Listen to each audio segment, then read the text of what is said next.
देवा मी तुला लोटांगण घालेन, तुझं वंदन करेन, या डोळ्यांनी फक्त तुझंच रूप बघेन, तुला आलिंगन करेन, तुझी पूजा करेन, मनोभावाने तुला ओवाळेन, असं म्हणतो ना आपण प्रत्येक पूजेनंतर.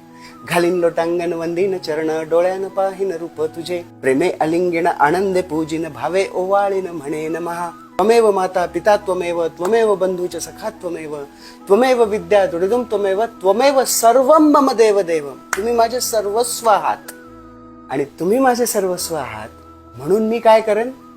कायेन वाचा मनसेंद्रिये वा बुद्ध्यात्मना भा प्रकृती स्वभावा करोणी यज्ञम. माझी काया मन बुद्धी या सगळ्यांचा यज्ञ करेन. करोणी यज्ञम सकलम परस्मै. मी हे सगळं करेन देवा, पण तुम्ही माझ्यासाठी एक काम करा. मी हे जे तुम्हाला सगळं काही अर्पण केलं, नारायणायदि समर्पयामि. तुम्ही हे सगळं नारायणाला अर्पण करा. मग देव विचारेल, नारायण कोण? अच्युतम केशवम राम नारायणम कृष्ण दामोदरम वासुदेवम हरे श्रीधरम माधवम गोपिका वल्लभम जानकी नायकम रामचंद्रम भजेत.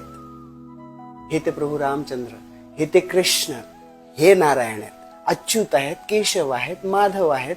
त्यांच्या चरणी सगळं काही अर्पण करा. आणि अर्पण करण्याची विधी, हरे राम राम राम हरे हरे, हरे कृष्ण कृष्ण कृष्ण हरे हरे.